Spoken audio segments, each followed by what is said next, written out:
Sehingga apa-apa yang kita baca, kita tadaburi, mudah-mudahan akan senantiasa memberikan arahan ya kita kepada arah yang benar, jalan yang lurus. Dan itu adalah nikmat dari Allah Subhanahu wa taala. Sebagaimana nikmat ini yang sudah diberikan kepada Rasulullah sallallahu alaihi wasallam. Di surat Al-Fat tadi, wa yahdiyaka siratam mustaqimah. Allah memberikan kepadamu petunjuk, yaitu berupa jalan yang lurus ya. Jadi surat Al-Fat itu ayat pertama itu dialognya itu ya, kalimatnya itu kepada ka, inna fatahna laka, kepadamu wahyu ayuhar rasul ya. Ya, wahai rasul ya. Di ayat yang kedua itu di akhir ya,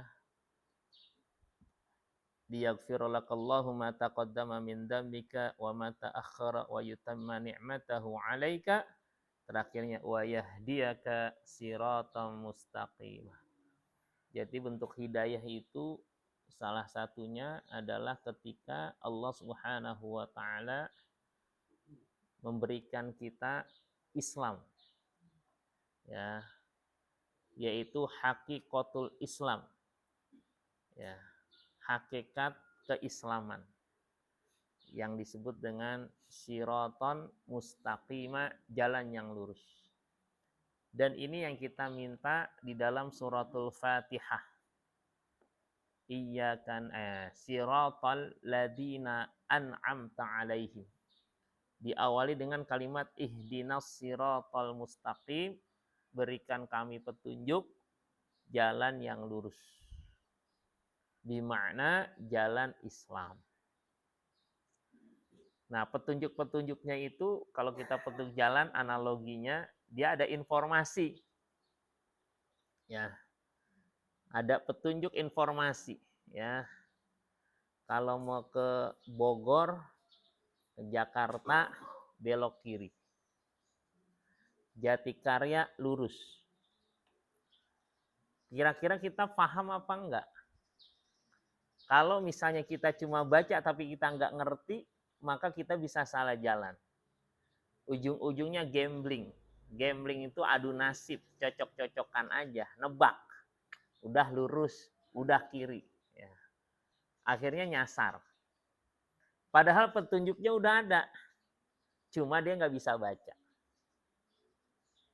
Atau dia petunjuknya ada, dia bisa baca tapi nggak ngerti. Bawa mobil, akhirnya di pertigaan, saya beberapa kali ngelihat di pertigaan, ya, ada di sini nih mobil, ya. Kenapa kira-kira? Bingung. Kiri kanan, ya. Kadang-kadang memang ada petunjuknya yang nggak jelas, kadang-kadang, ya. Tapi sudah difahami, dibuat sedemikian rupa biar dia nyambung. Bukan petunjuk yang nggak jelas, kitanya yang kurang pas bisa ngebacanya. Ya. Kemarin hari Jumat saya dari perpustakaan Kota Depok sama anak Bi, kita ke perpustakaan yuk. Boleh, ngapain? Aku mau baca buku. Kemarin sekolah kami lagi libur, jadi kalau setengah semester ada liburnya 2 hari. Kalau pegawainya sehari. Jadi kemarin Jumat saya libur. Ya, oke, pas ngisi pengajian ini pas banget. Qadarullah tuh pas libur. Saya nggak izin, nggak apa, emang pas jadwalnya libur. Ya. Nah, kemudian mau balik ke rumah, ada tanda putar arah cuma dicoret gitu kan. Artinya apa? Nggak boleh kan? Tapi di bawahnya ada notes-nya.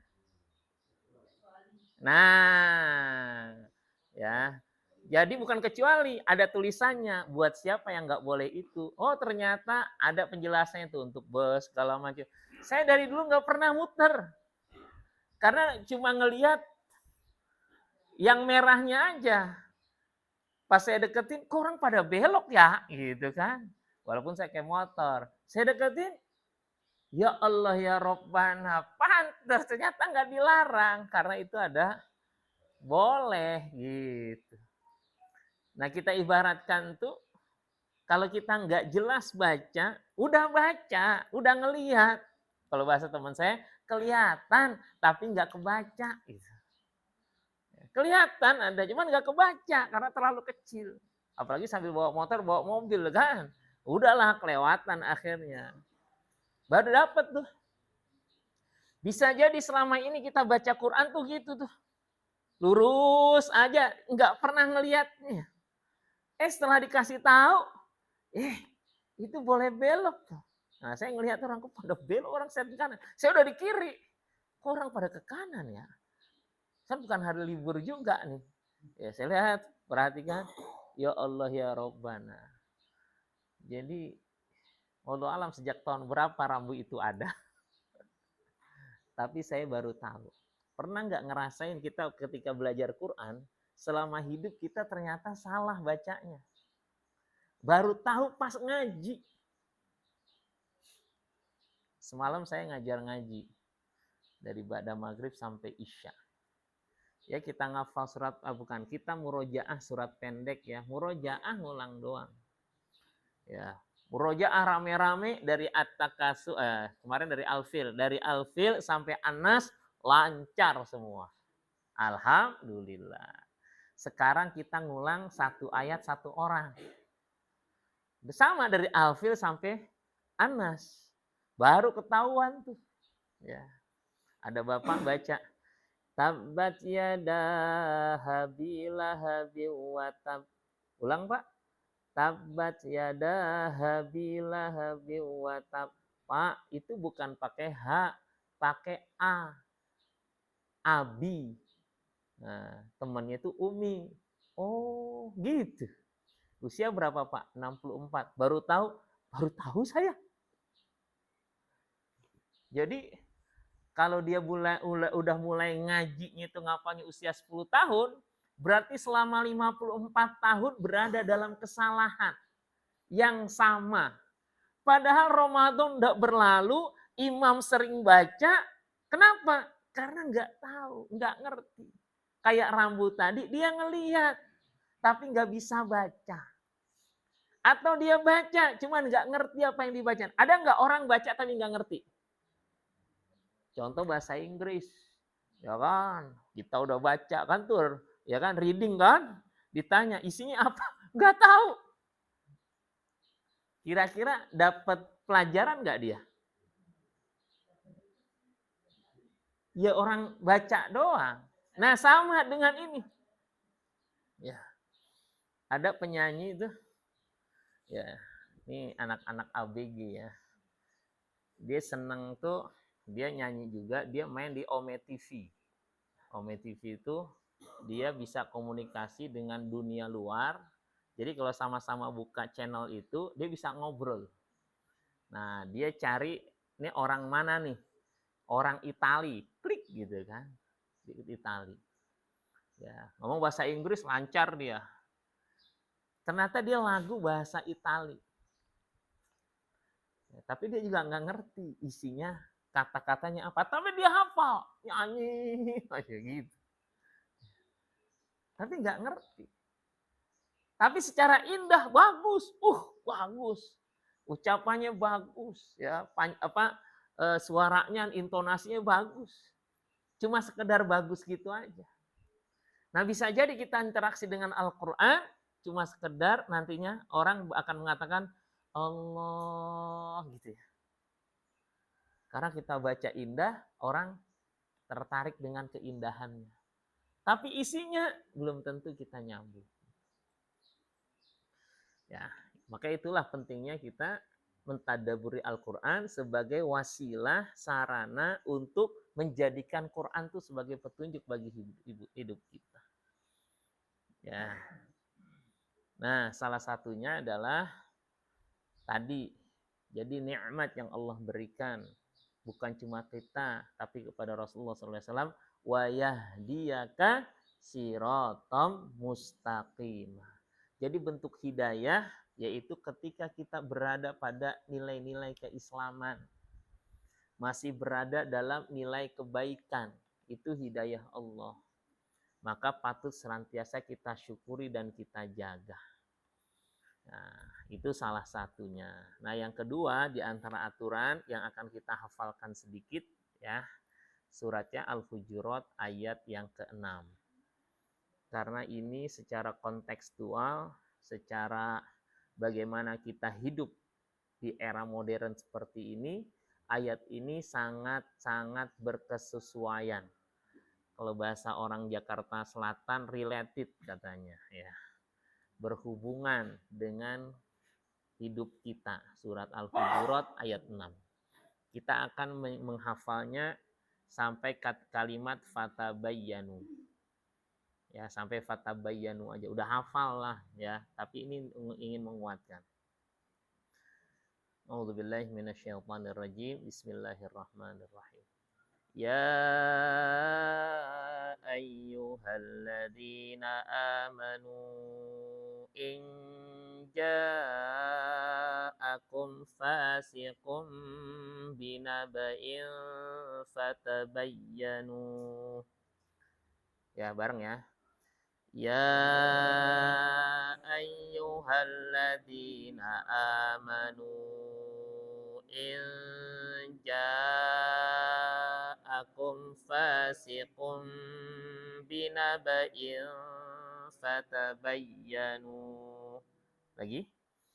Ya ayyuhalladzina amanu in ja'akum fasiqun binaba'in fatabayyanu.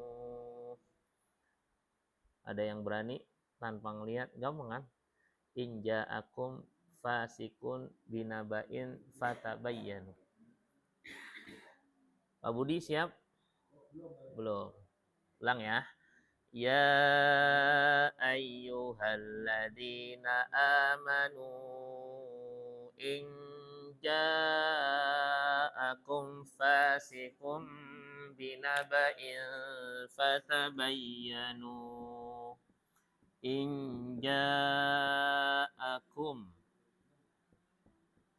fasiqun binaba'in fatabayyanu.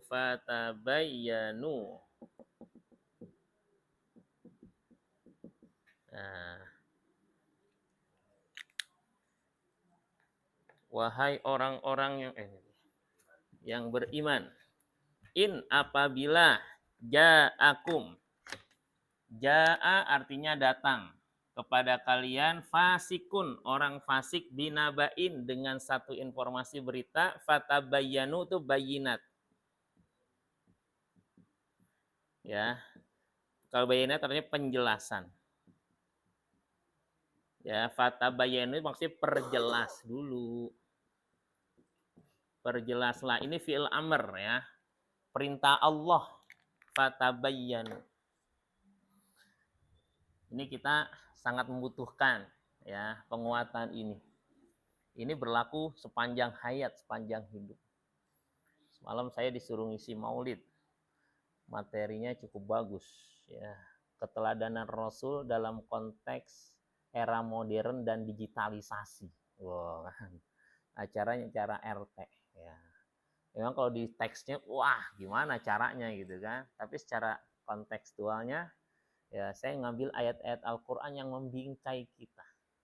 Jadi era boleh berubah, zaman boleh berubah, rezim boleh berganti, ya kepemimpinan bisa berubah, tapi masalah basic, masalah dasar dari nilai-nilai Al-Quran itu adalah masalah akhlak yang harus senantiasa terjaga. Dan akhlak dibangun di atas fondasi akidah, akidah yang baik, termasuk ibadah. Pondasinya adalah akidah, akhlak pondasinya adalah akidah, yaitu ikatan kita kepada Allah. Sehingga yang kita lakukan, akhlak kita bersumber dari nilai-nilai yang Allah Subhanahu wa taala ajarkan. termasuk Rasulullah Shallallahu Alaihi Wasallam liutammima makarimal akhlak, untuk menyempurnakan akhlak.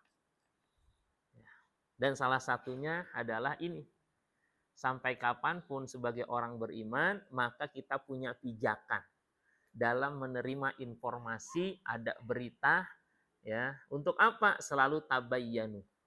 Ya, siapa orang-orang fasik itu? Ada yang tahu nggak orang fasik siapa sih? Ya. Kalau fasik itu satu orang, kalau banyak tuh fasikun. Nah, fasikun itu ada banyak, atau fasikin. Nah, fasikin sama fasikun sama, tergantung huruf sebelumnya. Ya, kalau dia ada huruf sebelumnya itu bisa mempengaruhi. Ya. Tadi kayak Bu Wina baca hatta takhruju. Aslinya takhruju, tapi karena ada hatta jadi takhruja. Gitu ya, karena ada hatta. Ya. Jadi hatta itu mempengaruhi huruf sebentar. Harusnya tu'minuna. Karena ada hatta, nanya hilang. Hatta tu'minu. Ya. Itu kaidah bahasa Arab ya. Jadi satu kata itu mempengaruhi. Contoh misalnya innal mu'minina. Tapi kalau innamal mu'minuna gitu. Jadi antara inna sama innama aja beda. Inna sama innama. Jadi inna ya, innal fasiqina. Tapi innamal fasiquna. Ya. Baik. Siapa orang fasik? Kalau di situ terjemahnya apa? Orang yang wahai orang-orang yang beriman. Nah, nggak ada terjemahnya fasiknya. Nggak ada. Siapa orang fasik? Tahu nggak Pak? Ada ayat Quran gini ya. Ulaika humul fasiqun. Mereka lah orang-orang yang fasik. Surat apa tuh? Saya perpanjang ya ayatnya. Wala takunu kalladzina nasullaha fa'ansahum anfusahum. Ulaika humul fasiqun. Akhirnya terjemahnya mereka lah orang-orang yang fasik. Siapa orang fasik? Ada penjelasannya tuh. Surat apa tuh? Ingat nggak? Ayat atasnya lagi bunyinya gini.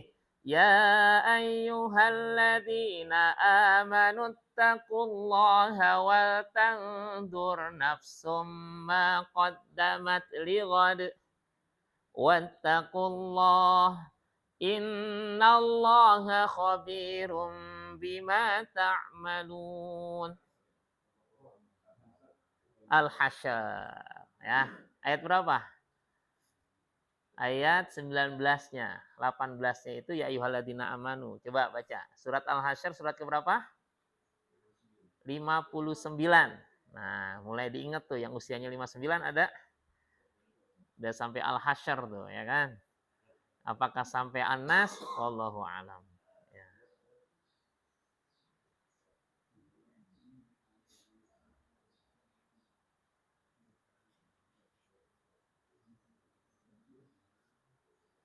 Dapat? Ayat 19. Gimana terjemahnya? Janganlah kamu seperti orang-orang yang melupakan Allah sehingga dia menjadikan mereka lupa kepada diri mereka sendiri. Terus? Mereka itulah orang-orang fasik. Iya. Orang fasik di ayat yang lain innal munafiqina humul fasiqun. Sesungguhnya orang munafik itu adalah orang-orang yang fasik. Jadi bukan berarti dia orang yang tidak beragama Islam.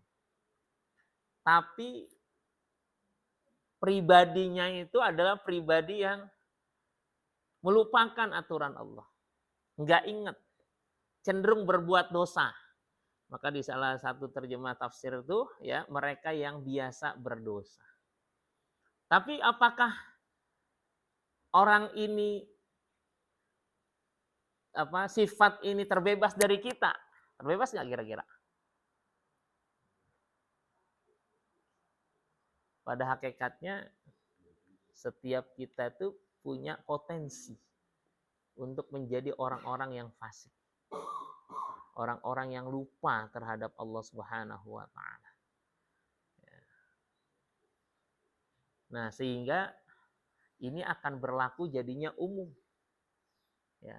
Ketika ada orang nggak ketahuan kesolehannya, ya, apalagi kita tahu dia suka bohong, kata-kata yang nggak terpercaya, apalagi maka sifat orang-orang beriman yang Allah ajarkan, fatabayyanu. Selalu cek lagi informasinya benar apa enggak. Ya. Jangan main telan-telan aja. Ya. Ibarat orang makan tuh dikunyah dulu. Kalau udah dikunyah, baru tuh putuskan ditelan atau dibuang. Jangan nggak pakai dikunyah. Apalagi kalau beritanya tentang orang-orang yang soleh, orang-orang yang baik, orang-orang yang dikenal dengan ikhlas. Maka jangan sampai kita termasuk orang yang nyesel. Coba dibaca terjemahnya utuh. Surat ke-49 ayat ke-6 tadi. Wahai orang-orang yang beriman, jika seseorang yang fasik datang kepadamu membawa suatu berita, maka telitilah kebenarannya, agar kamu tidak mencelakakan suatu kaum karena kebodohan, kecerobohan yang akhirnya kamu menyesali perbuatan itu. Iya. Jadi yang Allah ajarkan agar kita tidak menjadi orang-orang yang tergesa-gesa menyimpulkan informasi tanpa kita mengecek dulu. Ini dari dulu sampai nanti hari yaumil akhir, hari kiamat, karakter ini harus ada pada diri kita. Dan nggak mungkin kalau bisa melakukan itu kecuali kalau kita punya kecuali kita punya semangat husnuzon sama orang lain. Ya. Jangan semangatnya suuzon, semangatnya husnuzon. Ya. Berbaik sangka sama orang lain. Cuman pertanyaannya gimana ya caranya agar orang selalu berbaik sangka sama diri kita? Kira-kira gimana? Kan kita nggak boleh berburuk sangka sama orang lain.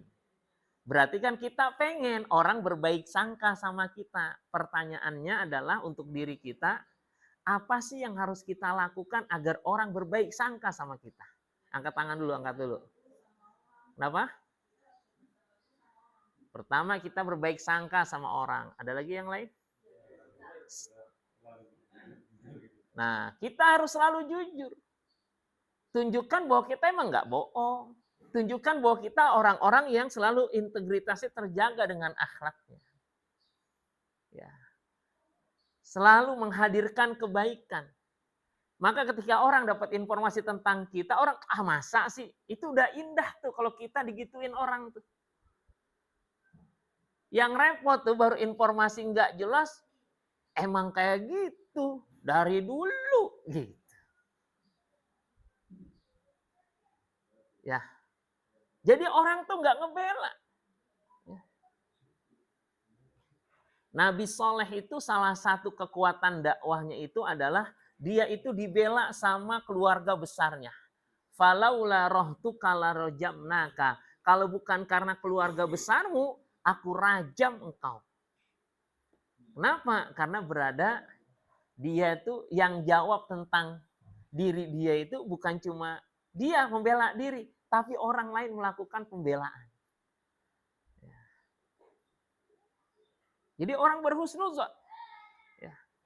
Ada jamaah yang cerita tuh ke saya.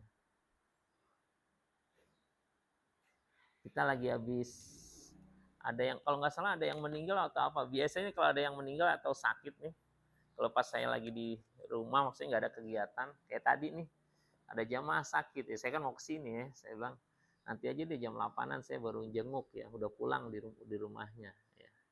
Kemudian jamaah ini deket juga sama anak saya walaupun usianya 82 ya, 82 kalau nggak salah sekarang. 82 atau 82 kalau nggak salah. Orang dengan ketua DKM yang lama nggak jauh ya. Tapi baru sakit.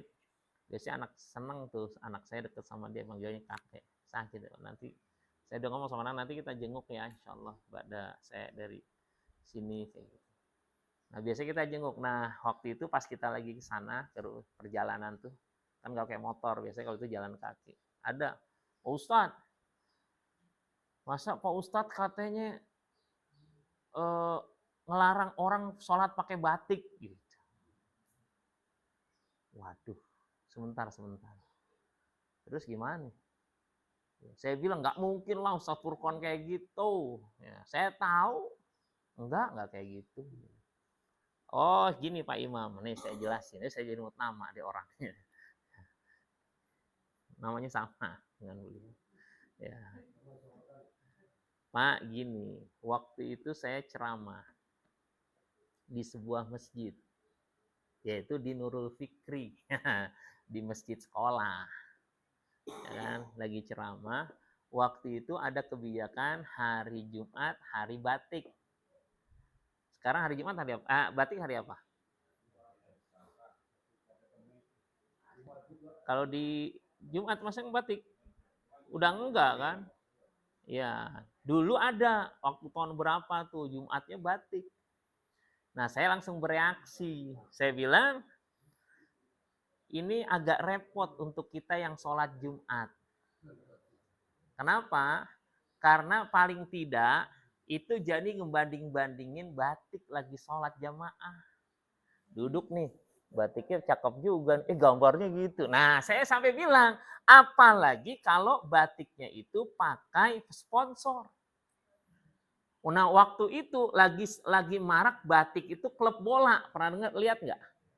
Ada Manchester United, ada gitu, ada Barcelona, ada Real Madrid. Saya bilang kayak gitu. Ini kalau kita sholat seperti ini, apalagi depan belakang tuh rival abadi. Real Madrid sama Barcelona. Ini buat ini ya, buat ini analogi. Bayangkan mereka yang di belakang ngelihat, gitu kan. Ini menghadirkan ketidakkhusyuan. Dulu, ya saya kasih tahu, ya sebelumnya itu kokoh di hari Jumat, sehingga ketika sholat gitu, itu kalau orang nggak dengar secara utuh, ujungnya nggak boleh lah. Ini nggak cerdas, pada ternyata. Saya ingat, nah nggak lama, saya pas lagi ceramah kayak gitu, datang tuh jamaah dari luar. Jadi kalau jamaah dari luar kita tahu karena itu kan komunitasnya dekat sekolah kami. Siapa? Tetangga saya. Gitu ya. Kenapa? Karena anaknya punya rumah dekat di situ. Gitu. Mampir sholat Jumat, saya bilangin aja. Nah, jadi kondisinya kayak gitu. Kesimpulannya yang salah gitu. Jadi bukan dilarang tapi kenapa kebijakannya di hari Jumat? Kan mayoritas muslim tuh ya.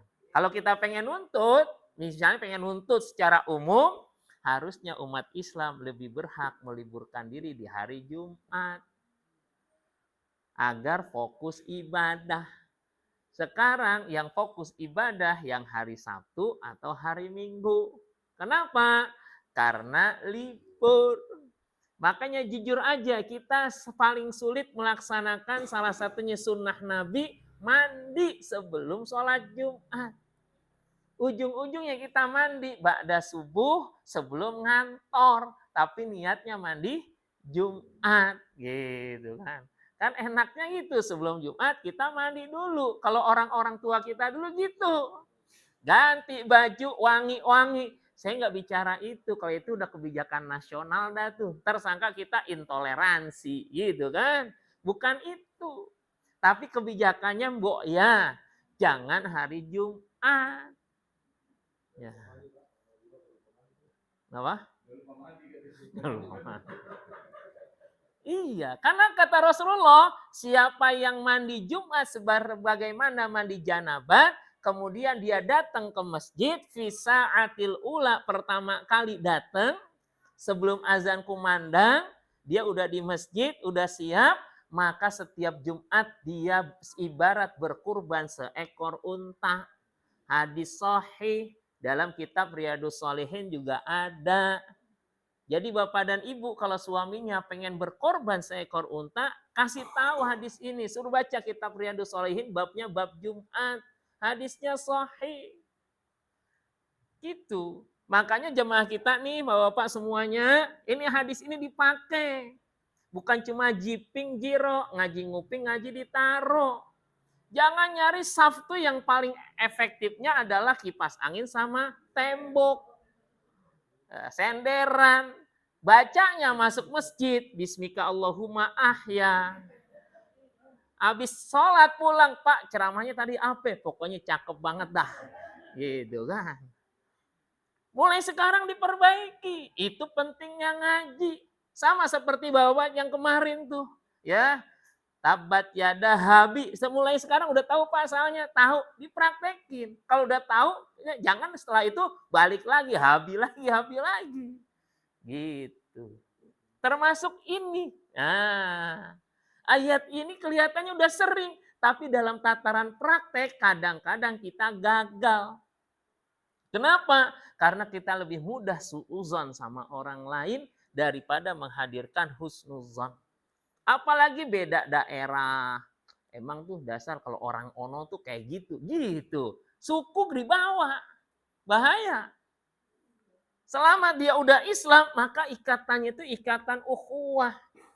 Ya, enggak ada lagi tuh latar belakangnya. Tadi dibaca ayatnya.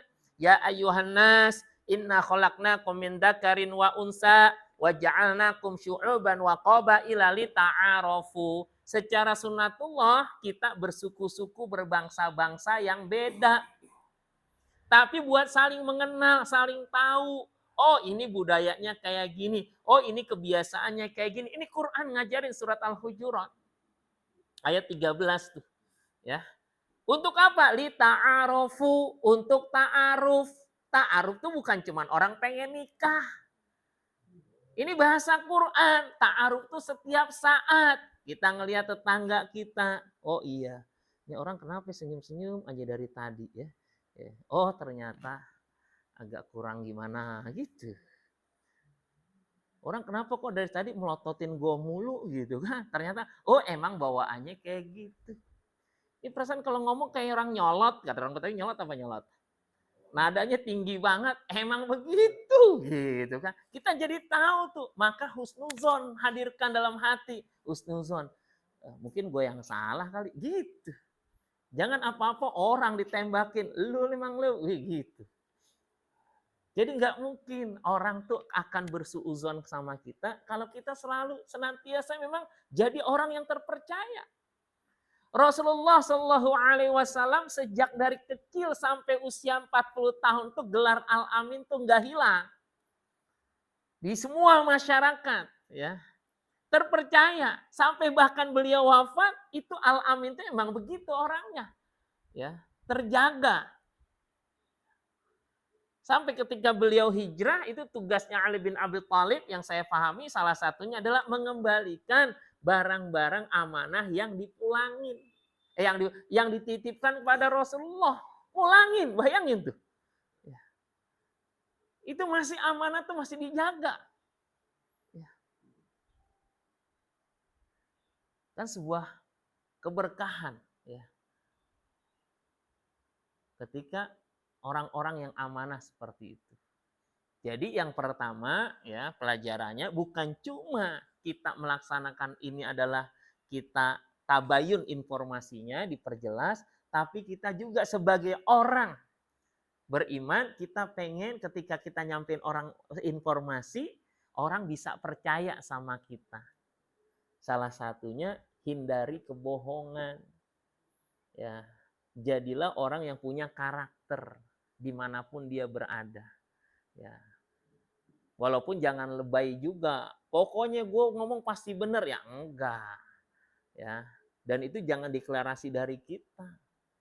Jangan kita, tapi kita pengen tuh dapat ya pengakuan dari orang lain bahwa kita emang orang-orang yang terjaga. Bukan cuma omdo. Kalau sekali kita omdo, omon-omon kata orangnya, maka kesana lu sih udah ketahuan. Dan sikap itu sangat ditentang oleh Allah Subhanahu wa taala dalam Al-Qur'an. Kabura maqtan indallahi antakulu ma la taf'alun. Surat apa? Pak Nur, surat apa Pak Nur? Hah? Ya ayyuhalladzina amanu. Ini sering baca nih kalau imam. Lima taquluna ma la taf'alun. Kabura maqtan 'indallahi an taqulu ma la taf'alun. Enggak ada di Al-Kahfi. Apa? Bukan juga. As-Saff. Ayat kedua dan ayat ketiga. Kau tahu?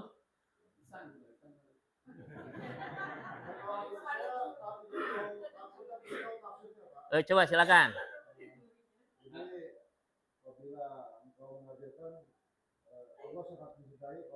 Mencintai. Oh gitu ya. Baik, kita dengarkan artinya. Bang Zakaria. Dengerin ya. Biar kesimpulannya nggak salah. Iya. Mengapa kamu mengatakan sesuatu yang tidak kamu kerjakan? Itu sangatlah dibenci di sisi Allah jika kamu mengatakan apa-apa yang tidak kamu kerjakan. Yes, itu ya. Iya kayak gitu. Yes. Kalau ini kalimatnya positif, kalau itu kalimatnya negatif. Kalimat negatif pakai jangan, tidak gitu kan. Tapi kesimpulan positifnya kita harus sesuai antara perkataan dengan perbuatan. Barakallahu fiik, insyaallah. Berarti Pak Budi itu dikenal adalah orang yang sesuai antara perkataan dan perbuatan. Tapi tadi habis ngomong dari mana? Habis ngisi.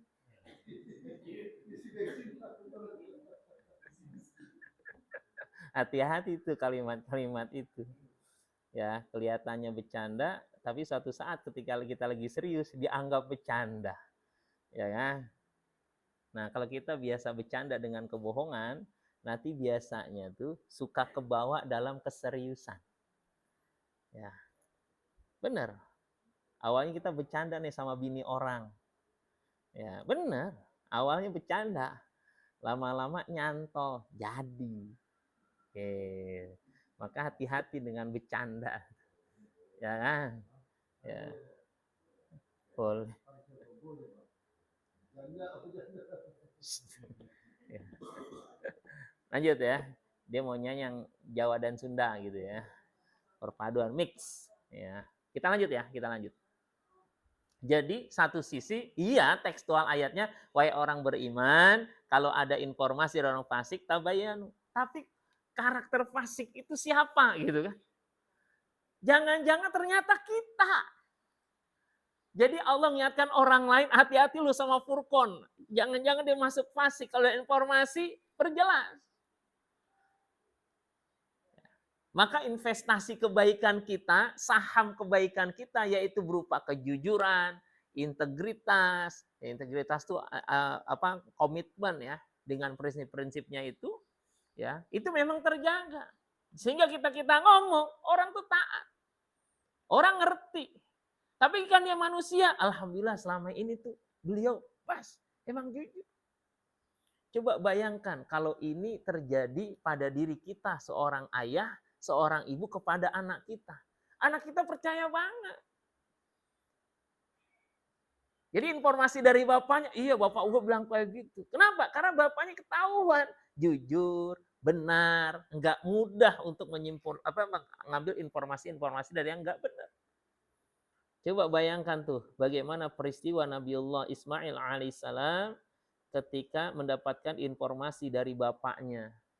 Apa kata bapaknya? Ya bunaya, wahai ananda, inni arafil manam. Aku melihat dalam mimpiku, anni azbahuka, aku menyembelihmu. Fanzur maza taro. Bagaimana pendapatmu? Seorang anak karena tahu bapaknya itu terjaga.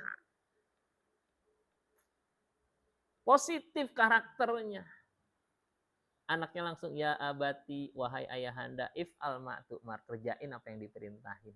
Satajiduni insyaallahu minas sabirin, engkau akan mendapatkan aku orang yang sabar dalam melaksanakan amanah ini, tugas ini, disembelih. Jadi orang tuh sampai berkorban buat apa yang kita informasikan, gak ada masalah. Kenapa? Karena kita jadi orang yang terpercaya. Gitu ya. Dan kepercayaan itu bukan kita tanamkan ke orang, bukan. Kepercayaan itu kita tanamkan dalam diri kita. Nanti orang dapat hasilnya. Oh, emang seperti itu orangnya. Ya, komitmen dengan janjinya. Betul dengan amanahnya. Itu enak. Kalau sekarang kan banyak orang yang janji-janji. Saya janji, saya akan tunaikan. Ujung-ujungnya janji tinggal janji. Ya kan? Amnesia dengan janjinya. Na'udzubillah. Ya ayyuhalladzina amanu in ja'akum fasikum binaba'in fatabayyanu. Maka perjelas dulu. Ya. Kalau belum jelas, di-keep aja. Nah, saya ingatkan secara teknis, kita sering dapat informasi dari WhatsApp ya. Baik tentang pemimpin, apalagi sekarang lagi mau pilkada. Nah, jangan mudah nge-share sesuatu yang kita nggak tahu isinya apa. Kadang-kadang antara gambar dengan tulisan itu beda. Ya kan? Saya dulu sering tuh ikut pelatihan namanya bagaimana membangun persepsi yang benar. Ya. Persepsi yang benar itu ya harus diperjelas dulu. Ya. Kami nyebutnya itu ada gambar. Ya. Kalau ada gambar, itu ada namanya evidence. Evidence itu apa yang tampak, bukan apa mau kita, tapi apa yang kita lihat. Ya. Contoh gini ya. Ini lagi ngapain saya? Yang spidol. Jangan bicara Ustadz Furqon mau ngelempar saya tuh. Itu udah persepsi. Hati-hati. Kalau udah begini itu udah. Pak Furqon lagi megang spidol. Spidolnya tutupnya warna hitam. Pertanyaannya, ini spidol tinta hitam? Halo? Salah. Tutupnya warna hitam. Tapi belum tentu hitam. Ini beda dengan ini ya. Jadi kalau ada gambar cuma begini itu jangan itu spidol hitam, belum tentu. Kadang-kadang tutupnya hitam, isinya biru. Siapa yang tahu? Gitu kan? Di depan istrinya seorang suami lagi begini. Gambar. Kira-kira persepsinya apa? Itu persepsi kan? Persepsi macam-macam. Tapi kalau kondisi aslinya evidence-nya seorang suami lagi megang pisau di hadapan istrinya. Udah selesai. Jangan dicampur tuh. Apalagi udah ketahuan gambarnya. Tetangga kita yang biasa berantem. Gitu kan. Wih, mau dibunuh. Gitu kan. Itu persepsi. Hati-hati. Ternyata suaminya itu lagi pengen ngasih. Mah, tolong potongin dong buahnya. Gitu. Halo? Ini kita belajar. Ayatnya singkat. Tapi jangan ke depan itu dengan suuzon. Apalagi gambar-gambar di WhatsApp. Hati-hati. Saya pernah cerita kan. Ada kawan saya konsul. Kenapa? Karena sudah bermasalah. Bahwa dia itu dianggap selingkuh. Datang ke saya, Ustadz Furqon, mohon maaf Ustadz. Orang bilang saya begini-begini. Enggak Ustadz. Ini perempuannya Ustadz yang ngejar-ngejar saya. Karena dia pengusaha. Ya. Mau ke rumah saya. Nih antum lihat Ustadz. Masa foto di crop sama tuh perempuan jadi kita berdua. Foto aslinya ini Ustadz. Jadi foto rame-rame. Komunitas foto rame-rame. Laki sebelah kanan, perempuan sebelah kiri. Nah ini ujung nih berdua nih jadi deket gitu kan. Sama perempuannya di crop tinggal berdua doang. Bayangin tuh. Kalau orang cuma ngelihat status tuh perempuan, bah ternyata gitu kan. Saya nggak tahu foto itu, tapi dia yang jelasin. Saya nggak tahu kalau beredar foto, cuma saya bilang, Bang, ente kayaknya lagi banyak masalah nih. Aneh banyak yang ngadu nih sama nih. Iya Bang, aneh ke rumah ya? Ustadz, aneh ke rumah? Iya ke rumah, ngobrol. Nih Ustadz, bukan aneh Ustadz. Ini kondisinya waktu itu di luar kota. Kita komunitas pengusaha apa gitu kan. Ya, udah tuh pas acara ya udah foto bareng. Truk aja. tahu di crop. Tinggal berdua doang gitu kan. Udah gitu masuk di statusnya. Wow, itu bisa ngerusak rumah tangga orang. Coba kalau istrinya dikasih gimana kira-kira gambar kayak gitu. Gimana Bu kira-kira? Punya suami, kira-kira istrinya itu bisa tabayun dengan ayat seperti ayat ini nggak kira-kira? Oh, Bang Jaka langsung enggak. Itu gelengnya nggak kayak salam. Enggak Ustadz, kan kayak masih ini. Enggak. Godeknya kayak itu, kayak boneka dashboard. Ini ayat ini normatif umum, tapi secara kontekstual kemasyarakatan kita itu dahsyat. Ya. Jadi informasinya sekarang itu bukan cuma lisan, termasuk gambar. Ya. Maka ada beda gambar, beda tulisan. Ya. Kalau sekarang gampang Bu pakai AI itu, artificial intelligence itu yang jauh bisa deket. Ya, yang nggak ngomong bisa ngomong sekarang. Ada tuh video-video. Ini ada di video produk. Ini saya nggak suka tuh, saya sering dapet tuh ya. Jadi produk di Facebook tuh ada produk, tahu-tahu yang ngomong testimoninya AAG. Ya, hati-hati itu hoax. Itu pakai AI, artificial intelligence. Jadi mukanya dia, mulutnya bergerak-gerak tuh seakan-akan kalimat yang benar. Enggak. Saya kalau belum ketemu sama orang, saya anggap hoax. Udah selesai. Gitu. Jadi kita nggak mudah terprovokasi. Makanya gampang kadang-kadang kita main beli aja tuh barang. Itu pengaruh juga. Konsumerisme kenapa? Itu dia pakai. Itu pakai bener apa enggak? Pertanyaan dia beli apa dikasih? Apa dititipin gitu. Jadi ternyata tas-tas mahal itu perusahaan tuh cuma bikin misalnya 5. Ini artis internasional dikasih 1. Ya. Berarti kan tinggal 4. Ya. Langsung tuh limited edition gitu kan, cuman ada 5 di dunia yang pakai artis internasional. Ada orang yang senangnya gitu flexing, ya flexing itu ria. Kalau dia make seakan padahal beda. Walaupun dia make barang branded tetap aja dikira pasti barang KW karena orangnya beda gitu. Ataupun kebalikannya, ya orang terkenal pakai barang KW dianggap apa? Ori. Padahal saya beli cuma 100.000 3 gitu kan. Apalagi ada istilah tuh, barang yang sudah dipakai pantang untuk dipakai lagi gitu. Ya, kalau artis kan ada yang kayak gitu katanya tuh. Ya, jadi setelah itu dia kasih orang atau enggak, masa tiap syuting ketemunya pakai itu lagi gitu. Na'udzubillah. Baik ya. Mudah-mudahan berkah dan manfaat buat kita semua. Dan berikutnya kita doakan untuk DTS. Ya. Saya juga pernah jamaah di masjid. Hah? Ayat 27, 28, 29. Iya, dari di rokaat pertama dia baca 27, 28, 29 setengahnya. 29 setengah. Iya. Terus? Nah, pas rokaat kedua dia baca full ayat 29-nya. Ya enggak lah. Itu wakofnya enggak selesai. Iya, per ayat. Ya. Jadi 29 setengah karena panjang setengah.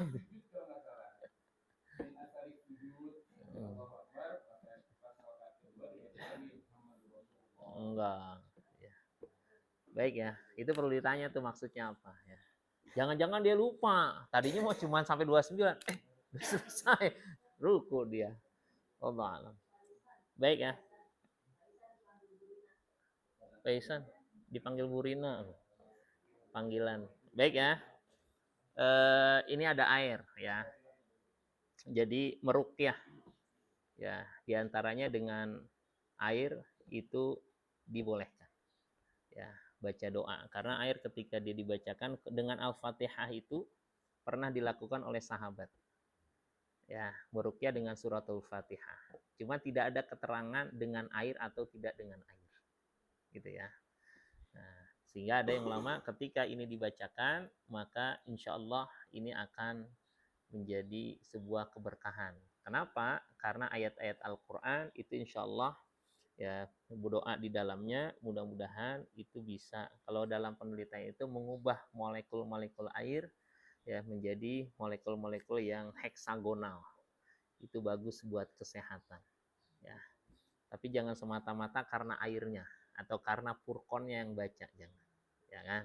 Tapi semata-mata keyakinan kita seperti itu. Ya. Kalau saya termasuk tidak dengan air, tapi langsung kita bacakan suratul Fatihahnya. Gitu ya. Jadi misalnya ada yang sakit, langsung bacakan suratul Fatihahnya. Itu pernah kalau kita lihat di tafsir ya, bicara tentang suratul Fatihah keutamaannya, salah satu namanya ar-ruqyah. Ruqyah. Ya, dia meruqyah dengan suratul Fatihah, kemudian sembuh tuh. Jadi diadukan kepada Rasulullah, ya Rasulullah, aku habis ngeruqyah tuh suatu kaum, kepalanya sembuh, dapat kambing, ya banyak, ya. Kemudian kata Rasulullah, mana bagianku? Nah, karena tidak pernah dicontohkan Nabi, tapi tidak dilarang oleh Nabi, maka itu boleh dilakukan. Ya, kita doa juga bukan cuma buat Bu Nur Hayati ya yang sedang sakit. Kenapa? Oh, dengan Bu Enita dan ibu-ibu dan bapak-bapak yang lain. Baik sakitnya fisik maupun psikis. Karena sekarang banyak juga orang yang sakit-sakit, sehat badannya, tapi secara psikis itu nggak bisa. Dan obatnya lebih mahal. Iya, karena obatnya itu obat penenang. Konsultasinya juga lebih mahal, karena pakai jam. Benar. Bahkan ngantri. Psikiater tuh antri. Ya, pasca COVID itu banyak orang secara fisiknya sehat, tapi secara psikisnya itu terganggu. Ya, mereka yang jadi deg-degan, takut mati. Ya, ada mereka-mereka yang akhirnya berantem suami istri karena ternyata tahu kegiatan istrinya selama ini di rumah kayak gitu.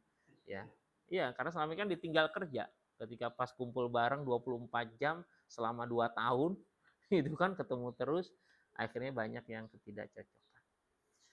A'udzubillahi minasyaitonirrajim. Bismillahirrahmanirrahim. Alhamdulillahirabbil alamin arrahmanirrahim maliki yaumiddin. Iyyaka na'budu wa iyyaka nasta'in ihdinas siratal mustaqim. Siratal ladzina an'amta 'alaihim ghairil maghdubi 'alaihim waladdallin. Amin. Hamdan yuwafi ni'amahu wa yukafi'u mazidah. Ya Rabbana lakal hamdu wa lakas syukru kama yanbaghi li jalali wajhika wa 'azimi sultanik. Allahumma salli ala Sayyidina Muhammadin wa ala alihi wa sahbihi ajma'in. Allahumma ighfir lana dzunubana wa dzunuba abaina wa ummahatina warhamhum kama rabbawna shighara. Allahumma ighfir lana dzunubana wa dzunuba azwajina wa dzurriyyatina innaka antal ghafurur rahim. Allahumma ighfir lana dzunubana wa li ikhwanina alladhina sabaquna bil iman. ولا تجعل في قلوبنا غلا للذين آمنوا ربنا إنك رؤوف رحيم. اللهم يسر أمورنا وتقبل دعاءنا واهدنا سبل السلام وجنبنا الفواحش ما ظهر منها وما بطن. اللهم اشفي لا شفاء إلا شفاؤك شفاء لا يغادر سقما. نسأل الله العظيم رب العرش العظيم أن يشفيهم. نسأل الله العظيم رب العرش العظيم أن يشفيهم.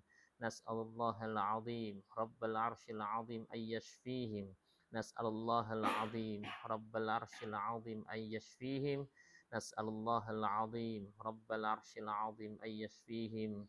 نسأل الله العظيم رب العرش العظيم أن يشفيهم. نسأل الله العظيم رب العرش العظيم أن يشفيهم. بسم الله الذي لا يضر مع اسمه شيء في الأرض ولا في السماء وهو السميع العليم. نعوذ بكلمات الله التامات من شر ما خلق. اللهم إنا نعوذ بك من علم لا ينفع ونعوذ بك من نفس لا تشبع ونعوذ بك من دعوة لا يستجاب لها. ربنا آتنا في الدنيا حسنة وفي الآخرة حسنة وقنا عذاب النار. وصلى اللهم على سيدنا محمد وعلى آله وصحبه أجمعين والحمد لله رب العالمين. Assalamualaikum warahmatullahi wabarakatuh.